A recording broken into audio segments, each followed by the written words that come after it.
म्हणजे एकच व्यवसाय करणं असं करू नका, किंवा पैसे येण्याचा तुमच्याकडे एकच सोर्स आहेत असं मुळीच होऊन देऊ नका.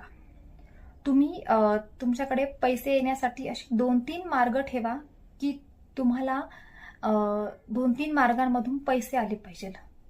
म्हणजे अ, एक तुम्ही नोकरी करताय, तिकडून येत आहे, समजा तिकडून काही प्रॉब्लेम असेल तर दुसरीकडनं आले पाहिजे, दुसरीकडनं तर तिसरीकडून आले पाहिजे.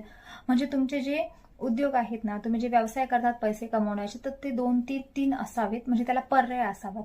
किंवा तुम्ही एकच पर्याय आहेत, तो एकच आयुष्यभर एकच करत आहेत, ते एकच चालू आहेत. म्हणजे एक्झाम्पल तुमची नोकरी आहेत, तर तुम्ही त्या नोकरीवरच आयुष्यभर डिपेंड राहून नाही भागणार ना.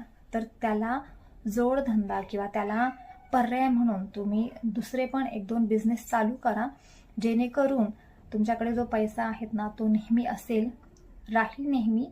तर तुम्हाला कुठल्याही पद्धतीची किंवा